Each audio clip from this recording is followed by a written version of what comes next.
Fragmentos del diario íntimo de Esperanza Valdemar, Valencia, miércoles 15 de octubre de 1887. A la luz vacilante del quinqué de aceite, mi querido confesonario de papel, testigo silencioso de los tumultos que agitan mi alma. La lluvia azota los cristales emplomados de mi alcoba con esa furia otoñal que presagia tempestades del alma tanto como del cielo. Las gotas resbalan por los vidrios como lágrimas que yo misma no me atrevo a derramar, formando riachuelos caprichosos que distorsionan la vista del jardín donde antaño correteaba siendo niña, cuando el mundo parecía un lugar de promesas infinitas y el futuro brillaba con la esperanza de días venturosos. Fernando partió esta madrugada hacia sus propiedades de Játiva, llevándose consigo esa presencia opresiva que envuelve nuestra mansión como sudario de plomo. Sus pasos resonaron en los mármoles del vestíbulo con esa cadencia militar que adopta cuando desea infundir temor, y el eco de su bastón de ébano con empuñadura de plata, herencia de su difunto padre, el conde de Valdemar, persistió largo rato después de que las puertas se cerraran tras su partida. Atención, suscríbete al canal porque solo los suscriptores recibirán los próximos videos. Y ahora sí, volvamos a la historia. Qué alivio tan dulce, aunque efímero, el poder respirar sin sentir el peso de su mirada escrutadora, siguiendo cada uno de mis movimientos como halcón que vigila a su presa. Por primera vez en semanas, las estancias de esta casona parecen habitadas por algo más que sombras y suspiros contenidos. Los criados se mueven con paso menos temeroso. Catalina, mi querida cuñada, ha abandonado el refugio perpetuo de sus aposentos, y hasta los retratos de los antepasados Valdemar que presiden el salón principal parecen observarme con expresión menos severa. Catalina permanecía en sus habitaciones, aquejada de una de esas jaquecas misteriosas que la atacan con frecuencia creciente, dolencias que sospecho nacen más del alma atormentada que del cuerpo enfermo. Esas aflicciones llegan siempre cuando Fernando se ausenta, como si su organismo supiera liberar tensiones acumuladas solo cuando el tirano doméstico abandona temporalmente el hogar. La he visto, durante estas crisis, contemplar por horas el retrato de su difunto esposo, hermano menor de Fernando, con expresión que mezcla melancolía y algo que me atrevo a interpretar como alivio culposo. Los criados, Teresa y Bonifacio, se refugiaron en la cocina como suelen hacer cuando las tormentas meteorológicas o domésticas azotan la casa. Desde mi alcoba puedo escuchar el murmullo de sus conversaciones, esas charlas en voz baja cargadas de secretos que jamás logro descifrar completamente, pero que intuyo repletas de verdades que ninguno se atreve a pronunciar en presencia de los señores. Teresa, con sus 50 años a cuestas y esa manera de mirar que parece penetrar hasta el alma, conoce los rincones más oscuros de esta familia mejor que nosotros mismos. Bonifacio, nuestro cochero desde tiempo inmemorial, guarda en su memoria décadas de confidencias y secretos de alcoba que podrían hacer temblar los cimientos de más de una reputación valenciana. Fue en esta quietud inusual, mientras la tarde declinaba hacia el crepúsculo con esa melancolía particular del otoño mediterráneo, cuando el sonido inconfundible de ruedas sobre piedra mojada me atrajo hacia la ventana del salón principal. Un carruaje de aspecto humilde pero sólido se había detenido frente a nuestros portones de hierro forjado, inclinado peligrosamente hacia un costado como animal herido que busca refugio antes de sucumbir a sus dolencias. El vehículo, a juzgar por su factura y ornamentación, pertenecía a alguna familia de comerciantes acomodados, quizás los Mendoza de la Plaza del Mercado o los Herrera que poseen las tenerías junto al río, mas su estado denotaba el desgaste de largas jornadas por caminos irregulares. La rueda delantera izquierda se había desprendido parcialmente del eje, dejando la carroza en posición precaria que impedía cualquier movimiento ulterior sin riesgo de volcadura. De entre las sombras del crepúsculo, emergió entonces una figura que habría de trastornar para siempre el equilibrio de mi existencia. Un hombre de estatura mediana pero porte distinguido, vestido con ropas humildes que, sin embargo, no lograban ocultar cierta elegancia natural en sus movimientos. Sus pantalones de paño pardo, remendados en las rodillas pero limpios y bien planchados, sus botas de cuero gastado pero cuidadosamente enceradas, su camisa de lino vasto pero inmaculadamente blanca bajo la chaquetilla de lana. Todo en él hablaba de pobreza digna, de decadencia que conserva memoria de mejores tiempos. Pero era algo más sutil, más indefinible, lo que captó mi atención de manera irresistible.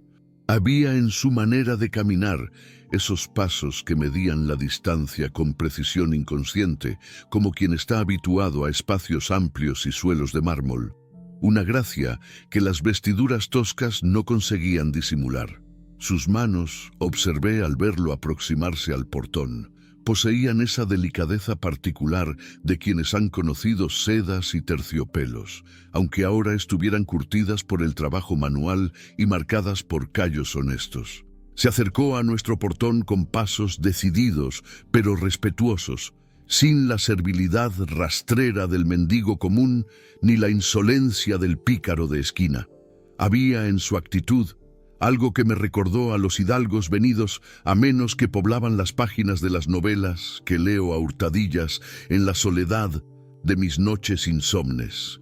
Tiró de la cadena de bronce de la campana con firmeza que denotaba urgencia sin desesperación, necesidad sin humillación. Teresa acudió al llamado arrastrando los pies sobre las baldosas del patio, con esa parsimonia característica de quien ha servido en casas nobles durante décadas y ha aprendido que la prisa es virtud de criados jóvenes e inexpertos. Su cofía de encaje, reliquia de tiempos más prósperos de la familia, temblaba ligeramente al viento nocturno, y sus manos huesudas se cruzaron sobre el delantal como preparándose para rechazar una petición inoportuna. Desde mi privilegiado observatorio tras los visillos de encaje flamenco que adornan la ventana del salón, pude escuchar cada palabra del extraordinario intercambio que siguió. La distancia me impedía distinguir con claridad las facciones del desconocido, pero su voz, ¡ay!, esa voz que habría de perseguirme en sueños, llegaba hasta mí con nitidez cristalina en el aire húmedo de la tarde. «Buenas tardes, señora», dijo con acento que denotaba educación esmerada, pronunciando cada sílaba con esa precisión que solo se adquiere en salones aristocráticos o aulas universitarias. No había en su tono rastro del deje plebeyo que caracteriza a los trabajadores manuales, sino la modulación cuidadosa de quien ha aprendido el arte de la conversación en círculos refinados. He observado que el carruaje de esta casa padece una avería considerable en la rueda delantera izquierda. Si sus señores me lo permiten, puedo repararla esta misma noche, antes de que la humedad nocturna dañe irreparablemente el eje de madera. Teresa lo escrutó de arriba abajo con esa suspicacia natural de quien ha visto desfilar por los portones de servicio toda suerte de bribones y aprovechados. Su mirada experimentada catalogó en segundos las ropas del extraño, su postura, sus modales, buscando indicios que la ayudaran a clasificarlo en alguna de las categorías conocidas de visitantes indeseables. «¿Y qué pide usted a cambio, buen hombre?», le respondió con sequedad cortante como cuchillo de cocina. «Porque en este mundo nada es gratuito, y menos viniendo de vagabundos que aparecen con la lluvia como las ratas buscan refugio en las bodegas». Esperé su respuesta conteniendo el aliento, sin comprender por qué el corazón se me había acelerado de manera tan impropia e inexplicable. Una extraña expectación se había apoderado de mí. como si el destino estuviera a punto de revelar algún secreto largamente guardado. El hombre guardó silencio un instante que se me antojó eterno, y pude ver cómo sus ojos, incluso desde la distancia, intuí su profundidad y melancolía, se alzaron brevemente hacia mi ventana. ¿Acaso percibió mi presencia tras los visillos? ¿Sintió, como yo sentía, esa corriente invisible que parecía conectar nuestras almas a través del espacio y las convenciones sociales que nos separaban? Un estremecimiento recorrió mi espina dorsal cuando nuestras miradas parecieron encontrarse por un instante fugaz, pero intenso, como relámpago en noche cerrada. «Solo pido un plato de sopa caliente, señora», respondió finalmente, y en su voz había una humildad que no lograba ocultar completamente cierto orgullo herido. Nada más que eso, un tazón de caldo y quizás un mendrugo de pan para acompañarlo. La carcajada de Teresa resonó por todo el patio como ladrido de mastín guardián, cruel y despectiva, cargada de todo el desdén que los criados de familias nobles suelen reservar para quienes consideran inferiores en la escala social. «Un plato de sopa por reparar el carruaje de los señores Valdemar», exclamó con sarcasmo que habría hecho sonrojar a un comediante de teatro. ¿Acaso nos toma por bobos de aldea? ¿Cree que hemos perdido el juicio para aceptar semejante disparate? Márchese de aquí antes de que llame al sereno y lo haga encerrar por vagabundo». Pero entonces ocurrió algo que todavía me estremece al evocarlo con la pluma. Bonifacio, nuestro cochero desde que tengo memoria, hombre taciturno y reservado que jamás se inmiscuye en asuntos ajenos a sus responsabilidades, apareció detrás de Teresa como sombra que cobra vida súbitamente. Su rostro curtido por décadas de sol y viento se transformó gradualmente mientras observaba al extraño con detenimiento creciente. Presencié una metamorfosis extraordinaria. La indiferencia inicial se convirtió en curiosidad, la curiosidad en asombro, el asombro en algo que solo puedo describir como reverencia mezclada con incredulidad. Las arrugas que surcaban su frente se profundizaron mientras sus ojos pequeños y grises como guijarros de río se abrían desmesuradamente. «Dios mío del alma», murmuró con voz ronca de emoción contenida, quitándose la gorra de paño con manos que temblaban visiblemente. «¿Es usted? ¿Es posible que sea?» Sus palabras quedaron suspendidas en el aire como campanas que doblan a muerto, cargadas de significados que escapaban a mi comprensión, pero que evidentemente resultaban cruciales para ambos hombres. El desconocido le dirigió una mirada que aún desde la distancia percibí cargada de súplica silenciosa, un ruego mudo que pedía discreción y comprensión. Bonifacio comprendió inmediatamente el mensaje implícito y bajó la cabeza con respeto que habría tributado a un superior jerárquico. Sus labios se movieron en lo que parecía una oración silenciosa, y por un momento creí ver lágrimas brillando en sus ojos pequeños pero expresivos. «Teresa, mujer», dijo finalmente con voz quebrada por la emoción, dirigiéndose a nuestra criada con autoridad que jamás le había conocido. «Dale la sopa a este hombre. Dale la sopa y todo lo que necesite y déjalo trabajar en paz. Te aseguro por la memoria de mi difunta madre que nuestro carruaje nunca habrá estado en mejores manos». La perplejidad de Teresa era visible incluso desde mi ventana. En 30 años de servicio en casa de los Valdemar, jamás había escuchado a Bonifacio hablar con tal convicción, ni expresar opinión alguna sobre los asuntos domésticos que no concernieran directamente a sus caballos y vehículos. «Pero Bonifacio», comenzó a protestar, mas el cochero la interrumpió con gesto imperioso que no admitía réplica. «Haz lo que te digo, Teresa. Este hombre merece nuestro respeto». Y así, mi querido diario confidencial, comenzó esta historia que presiento cambiará irrevocablemente el curso de mi existencia. Mientras trazo estas líneas a la luz danzarina de la vela, pues las noches valencianas de octubre exigen ya el amparo de la llama artificial, puedo escuchar desde el patio los golpes metálicos del martillo sobre hierro, el chirriar melodioso de las herramientas bien manejadas contra la madera noble, los sonidos armoniosos de un trabajo ejecutado con maestría y amor por el oficio. ¿Quién es este hombre misterioso que ha provocado tal reacción en Bonifacio? Hombre parco en palabras y avaro en emociones. ¿Por qué sus manos, aunque cubiertas de callos honestos, conservan esa gracia particular de quien está habituado a objetos delicados y preciosos?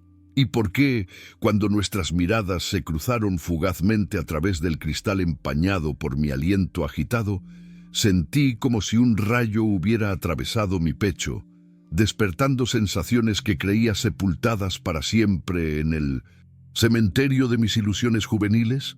Fernando regresará mañana al mediodía, con esa puntualidad militar que caracteriza todos sus movimientos y que convierte nuestra casa en cuartel donde cada minuto está medido y cada gesto sometido a escrutinio. Para entonces, este enigmático reparador de carruajes habrá desaparecido como llegó, llevándose consigo el misterio que envuelve su presencia y dejando quizás solo el eco de su trabajo bien hecho. Pero algo me dice esa intuición femenina que las madres transmiten a las hijas como herencia invisible, que su paso por nuestra casa ha sido apenas el primer compás de una sinfonía cuyas notas aún no se han escrito completamente y cuya melodía final podría alterar para siempre la partitura de mi vida ordenada y previsible. La lluvia comienza a amainar y entre las nubes desgarradas asoman tímidamente las primeras estrellas de la noche. Pronto, el silencio nocturno se adueñará de Valencia con esa paz particular que sigue a las tormentas. Mas en mi corazón, una tormenta diferente acaba de comenzar, y temo, o quizás espero, que sus efectos se prolonguen mucho más allá de esta noche de revelaciones inesperadas. Esperanza Valdemar. En la soledad cómplice de mi alcoba, bajo el amparo protector de las sombras, nota al margen, escrita con letra temblorosa al amanecer del 16 de octubre. He descendido a la cocina con el pretexto de solicitar una taza de té de tila para calmar mis nervios alterados. El hombre trabajaba bajo la luz dorada de un farol de aceite, completamente concentrado en su labor como artista absorto en la creación de su obra maestra. La lluvia había cesado, y la luna creciente iluminaba débilmente el patio empedrado, creando juegos de luces y sombras que conferían al conjunto un aire casi sobrenatural. Por un instante, cuando se incorporó para secar el sudor de su frente con un pañuelo de lino que evidenciaba mejor fortuna pasada, pude contemplar su perfil completo. ¡Qué revelación! Hay en él una nobleza que ninguna vestimenta humilde puede disimular, una distinción natural que trasciende las circunstancias presentes. Sus facciones, aunque endurecidas por las inclemencias y los sinsabores, conservan esa armonía particular que solo se encuentra en los rostros modelados por siglos de selección aristocrática. Sus manos, ahora que las observo más detenidamente, mientras maniobran con maestría las herramientas, poseen esa delicadeza paradójica de quien ha conocido el terciopelo y la seda, pero también ha aprendido a valorar la aspereza del trabajo honesto. Los músculos de sus antebrazos, visibles bajo la camisa arremangada, hablan de fuerza física adquirida recientemente, como si hubiera debido adaptar su constitución naturalmente refinada a exigencias más rudas. Y en su mirada, Virgen Santísima, en su mirada hay una tristeza tan profunda que duele contemplarla. Es la melancolía de quien ha perdido algo infinitamente valioso, la desolación de quien conoció alturas sublimes y ahora debe conformarse con valles sombríos. Pero también hay dignidad, una entereza que sugiere que por muy bajo que las circunstancias lo hayan llevado, su alma permanece erguida e indoblegable. ¿Qué secretos oculta este hombre enigmático? ¿Qué tragedias ha debido afrontar para verse reducido a mendigar sopas a cambio de trabajo manual? ¿Qué heridas lleva en el alma que lo han alejado de los salones donde evidentemente pertenece por derecho de nacimiento y educación? Mañana intentaré descubrirlo, aunque ello signifique desafiar todas las convenciones que rigen la existencia de una señora casada y respetable.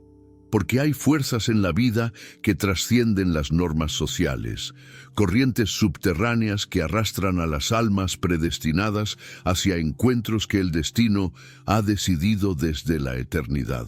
Muy reverendo Padre Miguel de la Santa Cruz, director espiritual de mi alma atribulada y único depositario de los secretos que abrasan mi conciencia. Con manos trémulas y corazón oprimido por presagios funestos, me dirijo a vuestra paternidad para exponeros las circunstancias extraordinarias que han venido a perturbar la aparente tranquilidad de nuestra casa. El peso de los secretos largamente guardados amenaza con quebrantar mi alma como vidrio sometido a tensión excesiva. Y siento que ha llegado el momento de buscar vuestro sabio consejo para navegar las aguas tormentosas que se avecinan. Ayer llegó a nuestra morada un hombre que ha removido los cimientos de verdades que creí sepultadas para siempre en el panteón de la memoria. Esperanza, mi querida cuñada, alma inocente que ignora las complejidades perversas de este mundo, lo observa desde las ventanas con una curiosidad que me aterra, pues temo que el destino esté tejiendo hilos demasiado complejos para su corazón puro e inexperto en las crueldades que los hombres pueden infligirse unos a otros. El extraño se presenta ante el mundo como simple reparador de carruajes, trabajador manual que busca sustento honesto a cambio de sus servicios. Mas yo, Padre Miguel, he reconocido en sus facciones endurecidas por el sufrimiento la sombra gloriosa de quien fuera Eduardo de Montemayor, el legendario Duque de Hierro de las carreras reales. Recuerda vuestra paternidad aquellos días radiantes, cuando su nombre rugía como trueno en los hipódromos de Madrid, Sevilla y Barcelona, cuando la fortuna de los Montemayor parecía inagotable como las fuentes del paraíso terrenal, y su linaje se alzaba entre los más respetados de la nobleza española. Han transcurrido casi 20 años desde su desaparición misteriosa de los círculos aristocráticos, cuando los escándalos financieros y las acusaciones de juego fraudulento destruyeron su reputación como huracán devastador arrasa los campos de trigo maduro. El mundo creyó entonces las versiones oficiales, los testimonios comprados y los documentos falsificados que lo presentaban como taur sin escrúpulos que había manchado el honor de su estirpe con apuestas deshonestas y manipulaciones indignas. Pero yo sabía la verdad, padre, yo sabía la verdad y callé como cobarde, guardando el secreto bajo llave de oro en el cofre de mi conciencia atormentada. Fernando regresó al mediodía de ayer, con esa sonrisa cruel que precede invariablemente a sus peores maldades, esa expresión que he aprendido a temer más que a las tormentas del Mediterráneo. No ha reconocido al hombre que reparó nuestro carruaje durante la noche, pues los años de tribulación y desgracia han labrado surcos profundos en el rostro otrora radiante de Eduardo, transformando sus facciones juveniles en máscara severa, donde solo un observador atento puede discernir los vestigios de la belleza pasada.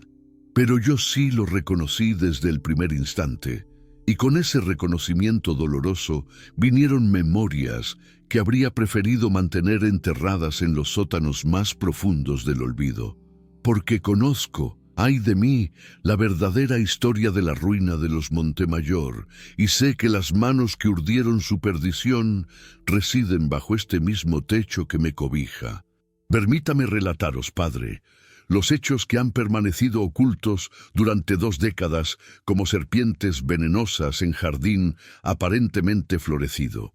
Hace 20 años exactos, Fernando amó con locura desesperada e insana a Victoria de Montemayor, madre de Eduardo y mujer de belleza legendaria cuya fama trascendía los límites de Valencia para extenderse por toda la geografía española.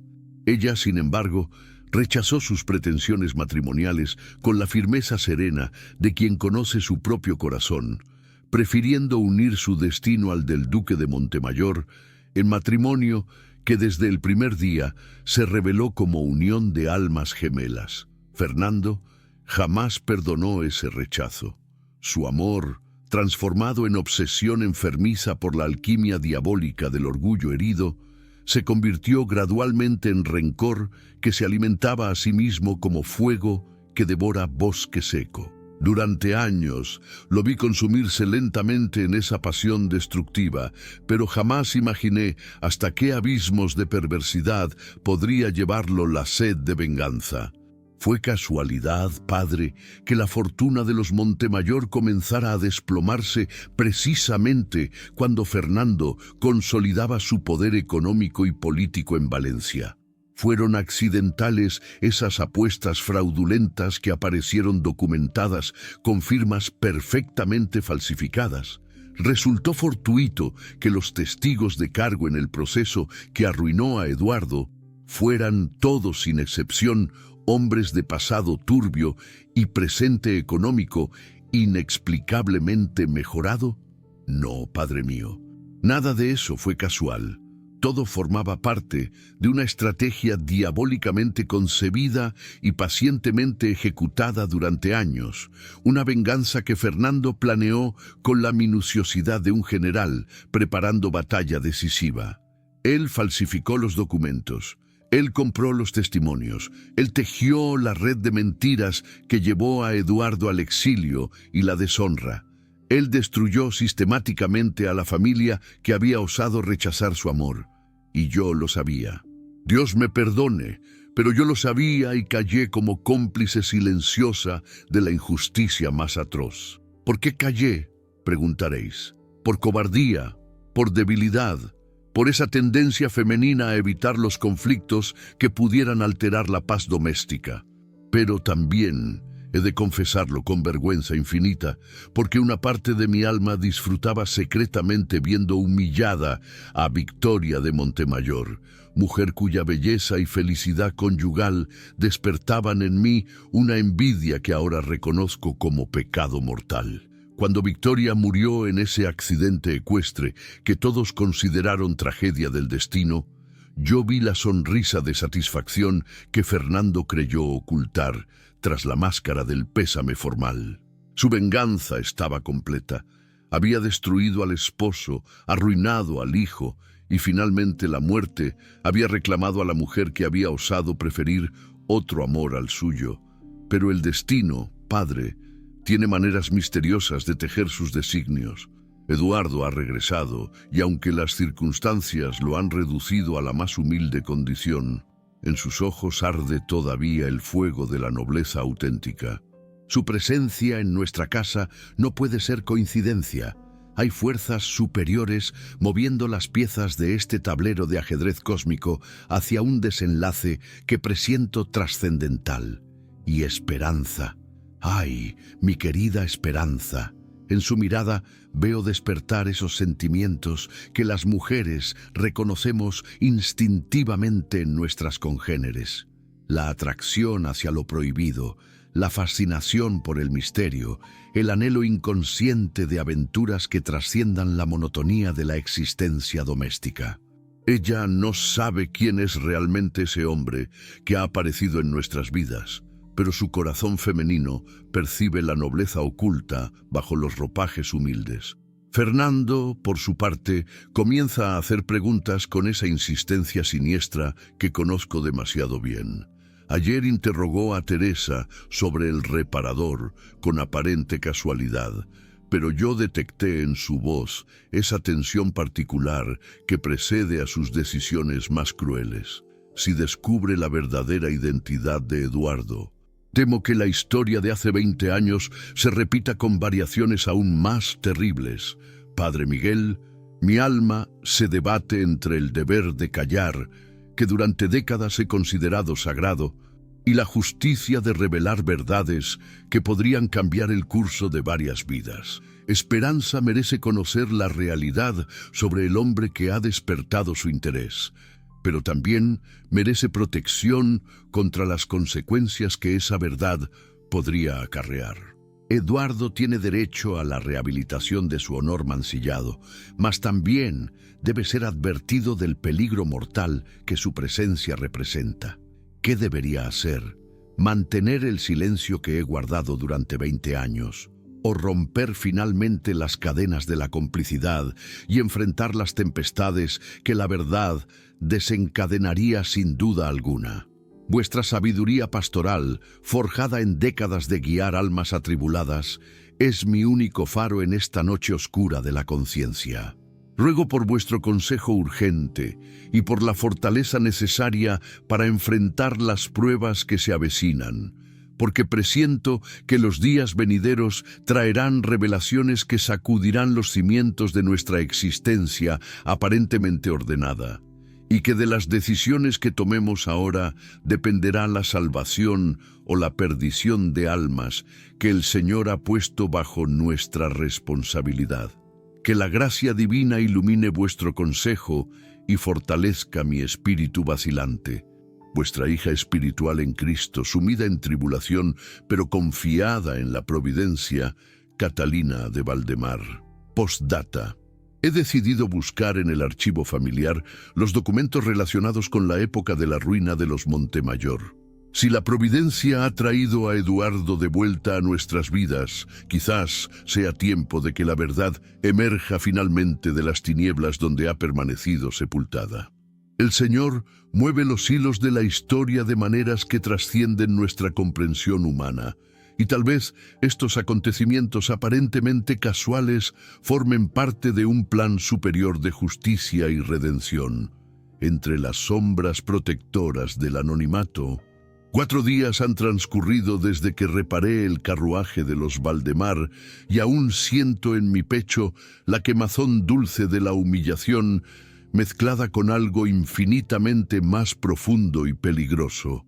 La agonía exquisita de haber contemplado el rostro más hermoso que jamás vieron mis ojos, manchados por 20 años de lágrimas amargas y desilusiones sin cuento.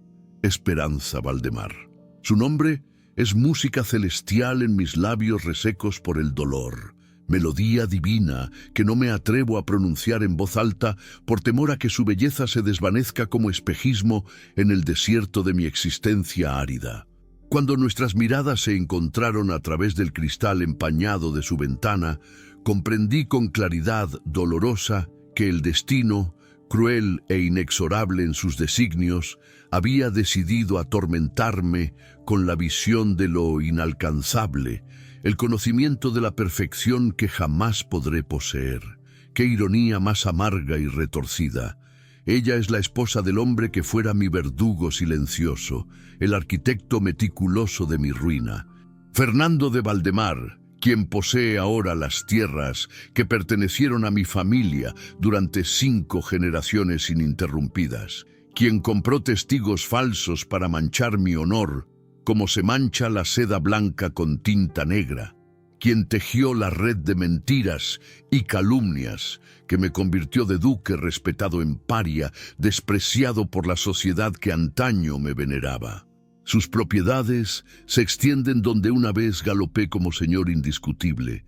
Sus ganados pastan en los prados, donde mi padre me enseñó los secretos del cuidado de la tierra. Sus sirvientes trabajan en las caballerizas, donde nacieron los pura sangre más nobles de España. Todo lo que fue mío, todo lo que representaba siglos de tradición familiar, honor acumulado y riqueza legítimamente heredada, ahora lleva su nombre como marca infame sobre mi pasado glorioso. Y sin embargo, su esposa, qué cruel capricho del destino. En sus ojos de color miel dorada, en esa mirada que me atravesó como espada bien templada, vislumbré una tristeza que refleja la mía propia como espejo del alma. Hay en ella un espíritu prisionero, un alma noble encadenada a un matrimonio que intuyo construido sobre cimientos de conveniencia social más que sobre el amor verdadero. Su belleza no es meramente física, aunque esa belleza bastaría para inspirar poemas épicos y guerras legendarias, sino que trasciende lo corporal para manifestarse como luminosidad interior que ninguna circunstancia puede empañar. Bonifacio me reconoció inmediatamente, y el encuentro con ese hombre leal despertó en mi pecho emociones que creía sepultadas para siempre.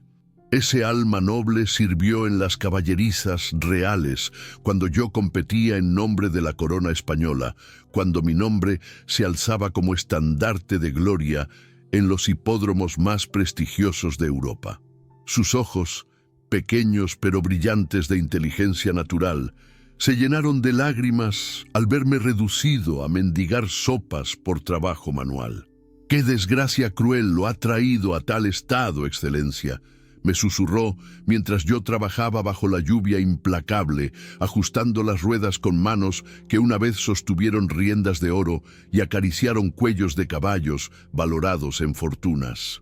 Le conté entonces, en frases entrecortadas por la emoción, el relato de mi caída vertiginosa, las apuestas fraudulentas que jamás realicé, pero que aparecieron documentadas con mi firma perfectamente falsificada, los testigos comprados que juraron en mi contra con testimonios aprendidos de memoria, el proceso judicial manipulado que terminó con mi honor hecho jirones y mi fortuna confiscada bajo acusaciones de corrupción y fraude.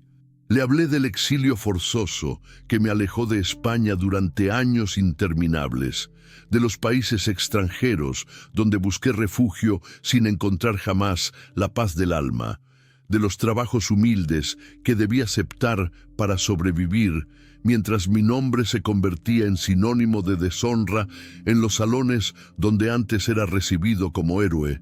Bonifacio escuchó mi relato con el corazón encogido y los puños apretados de indignación impotente, pues él conocía mejor que nadie la pureza cristalina de mi amor por las carreras y la nobleza inquebrantable de mi carácter. Había sido testigo de mis victorias más gloriosas, confidente de mis sueños más ambiciosos, compañero silencioso en las madrugadas cuando preparábamos juntos a los caballos para competencias que decidirían no solo premios materiales, sino el prestigio de linajes enteros. «Don Eduardo», me dijo antes de mi partida, con voz quebrada por la emoción y las manos temblando como hojas en vendaval, «si alguna vez necesita refugio seguro, consejo sabio o simplemente una voz amiga en este mundo de lobos disfrazados de corderos, busque al Padre Miguel en la iglesia de San Nicolás. Él fue confesor espiritual de su Señora Madre, que en gloria esté, y conoce verdades que podrían cambiar su destino como alquimista transforma plomo en oro». La mención de mi madre, Victoria de Montemayor, abrió en mi pecho heridas que el tiempo había cicatrizado imperfectamente. Ella murió cuando yo estaba en el exilio, víctima de un accidente ecuestre que las lenguas malévolas atribuyeron a accidente, pero que siempre sospeché resultado de circunstancias menos fortuitas. Su funeral se celebró sin mi presencia. Su último adiós resonó en mi ausencia forzada, y su tumba permanece sin mis lágrimas, porque mi regreso clandestino no me permite siquiera visitar el cementerio donde reposan sus restos queridos. El Padre Miguel. Sí, recuerdo a ese santo varón cuya sabiduría pastoral guió los últimos años de mi madre cuando la enfermedad comenzó a minar su constitución antaño radiante de salud. Si él conserva secretos de aquella época, si posee documentos o testimonios que puedan arrojar luz sobre las circunstancias de mi ruina, entonces quizás exista aún esperanza de redención para mi honor mancillado. Mañana iré a buscarlo, aunque no por esperanza ingenua de rehabilitación social.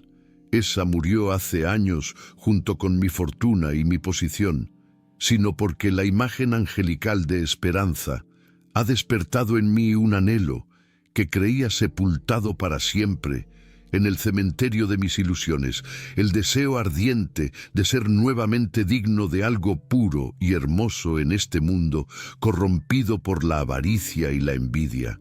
Quizás sea locura, quizás sea imposible, quizás me cueste la vida misma, pero por primera vez en 2 décadas tengo una razón para luchar que trasciende mi propia supervivencia. El rostro de una mujer cuya belleza ha iluminado las tinieblas de mi alma como lámpara de oro en catedral gótica. Esta noche, mientras escribo estas líneas a la luz temblorosa de una vela de sebo que compré con las monedas ganadas reparando carruajes, puedo escuchar el viento otoñal silbando entre las tejas de la posada. Valencia duerme bajo mantas de niebla marina, ignorante del drama que se desarrolla en sus calles empedradas, ajena a los destinos que se entrecruzan como hilos en telar de diosa ciega.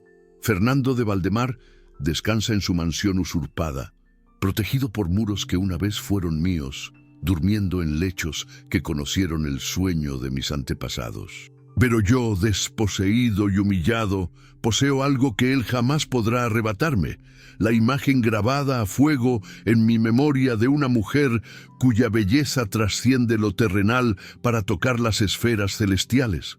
Aunque sea imposible, aunque sea condenación segura, aunque me cueste todo lo que me queda por perder, entrada posterior, escrita al amanecer del 20 de octubre, el alba me encuentra insomne, con la mente febril poblada de planes imposibles y esperanzas temerarias. He tomado una decisión que quizás me condene, pero que representa la única oportunidad de redención que el destino pone a mi alcance. Buscaré al Padre Miguel esta misma mañana. Si existen documentos que prueben mi inocencia, si hay testimonios que revelen la verdad sobre mi ruina, entonces los utilizaré no para recuperar riquezas perdidas, esas son vanidades del pasado, sino para conquistar el derecho a mirar a Esperanza a los ojos sin la vergüenza del deshonor. Y si no existen tales pruebas, si mi destino está sellado irrevocablemente en el libro de la infamia, entonces al menos habré intentado ser digno del amor que veo nacer en su mirada como aurora en noche de invierno. El corazón me late con ritmo de galope cuando pienso en volver a verla. ¿Será posible que una mujer de su clase y belleza pueda sentir algo más que compasión por un hombre caído como yo? ¿O son delirios de mente trastornada por la soledad y el sufrimiento? No lo sé, pero por primera vez en 20 años no me importa no saberlo. El simple hecho de tener una esperanza, por remota que sea, da sentido a mi existencia maltratada. Que Dios me ayude en la empresa que voy a acometer, porque siento que en ella se juega no solo mi destino, sino el de un alma pura que merece toda la felicidad que este mundo puede ofrecer. Valencia, martes 21 de octubre de 1887.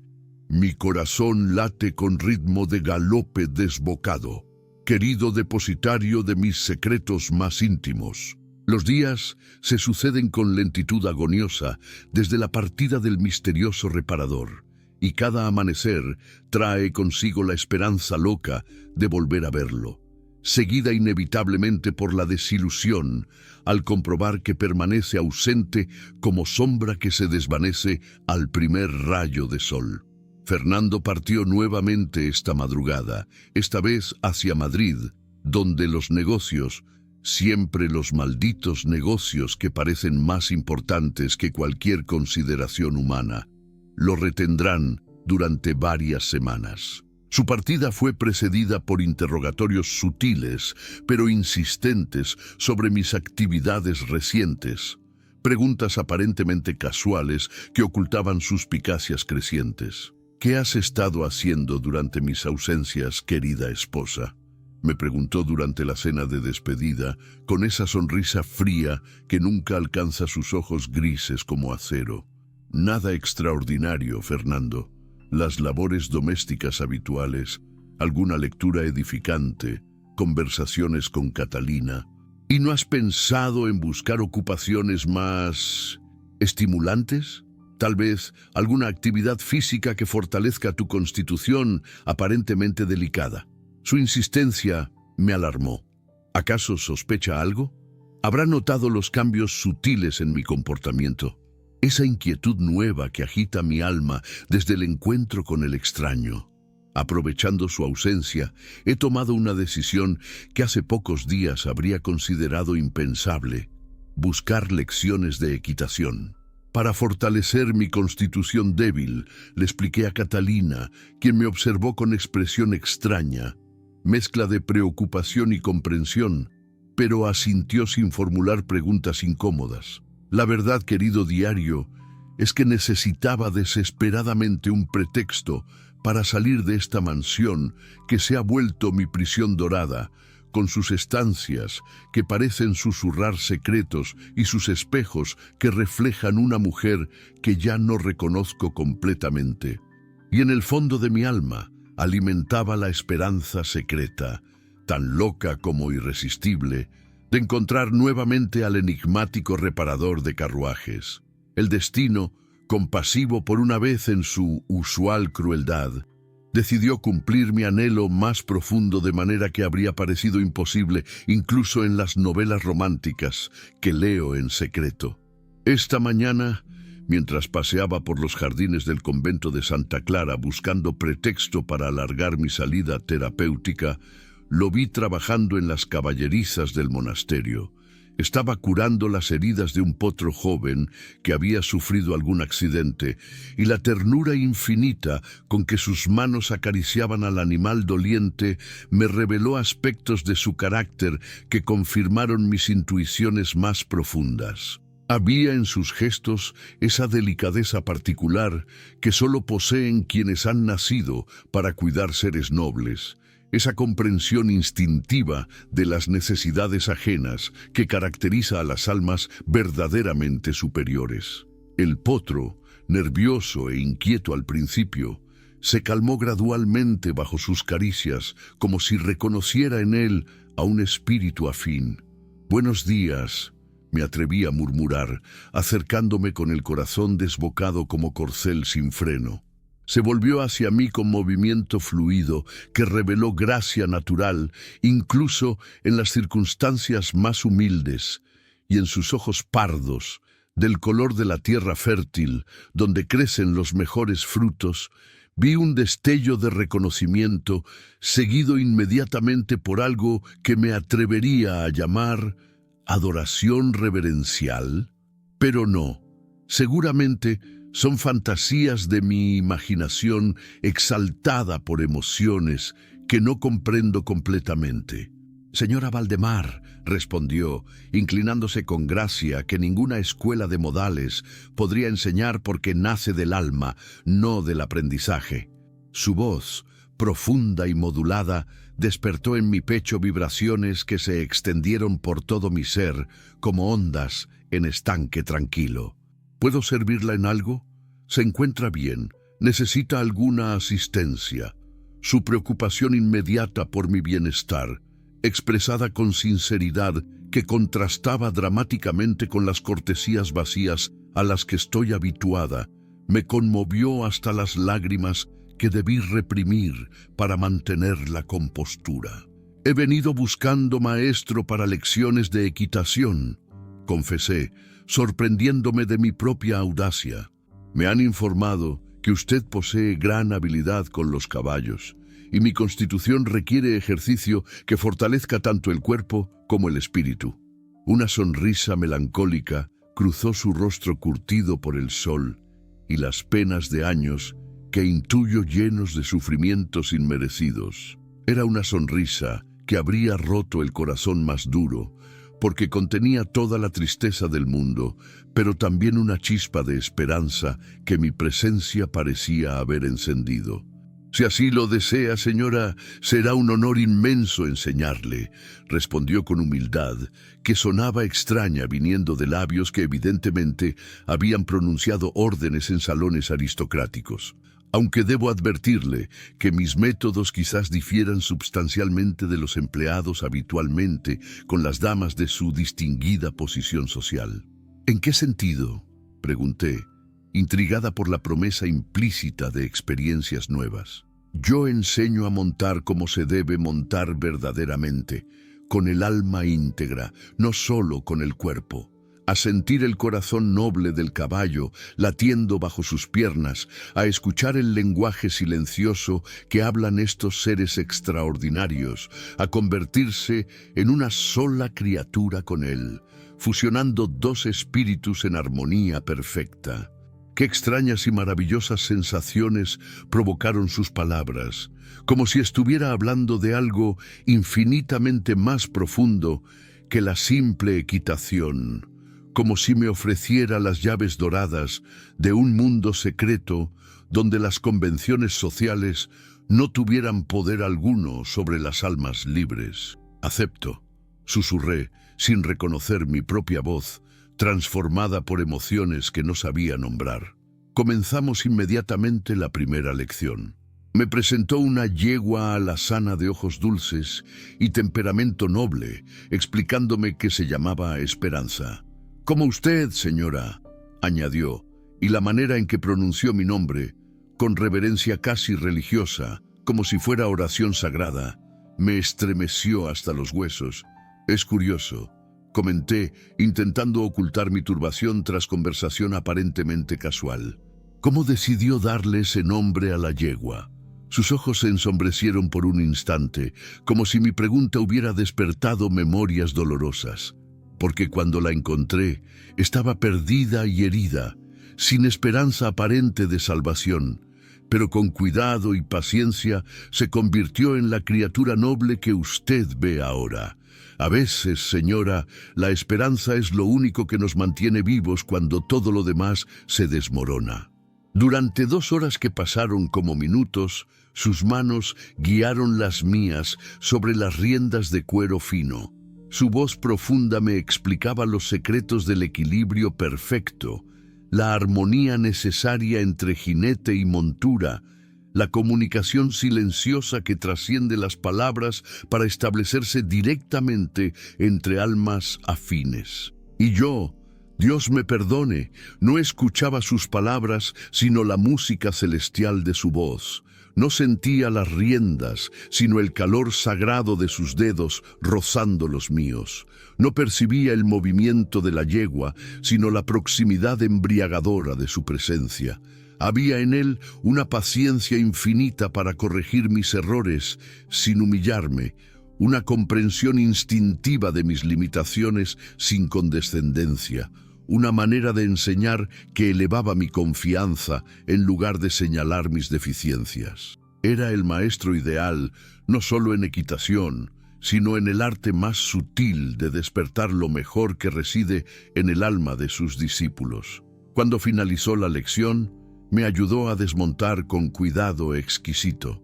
Por un instante que se prolongó como eternidad, mientras mis pies buscaban tierra firme después del galope celestial, nuestros cuerpos estuvieron peligrosamente cerca.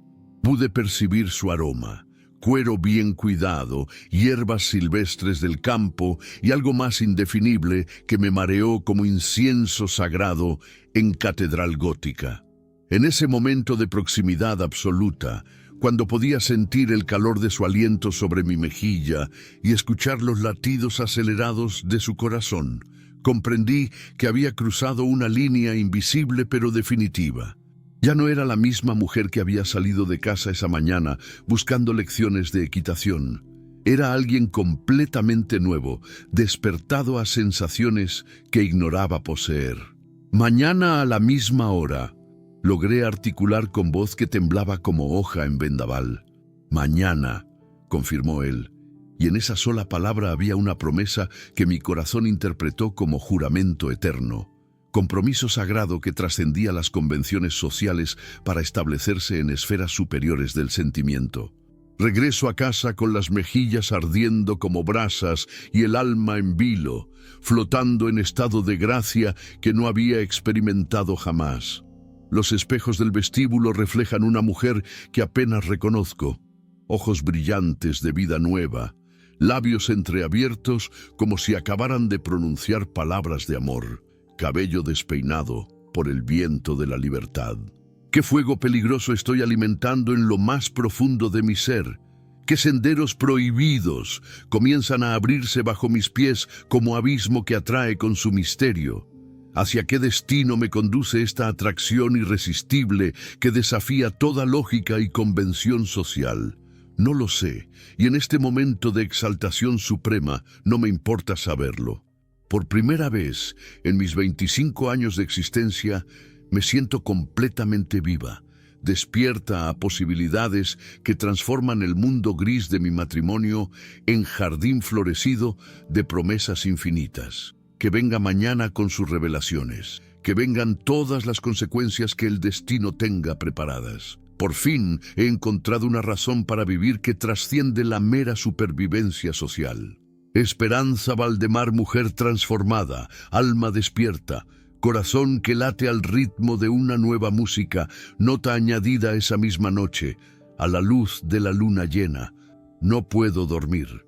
Los acontecimientos del día han alterado tan profundamente mi ser interior que el sueño me huye como pájaro asustado.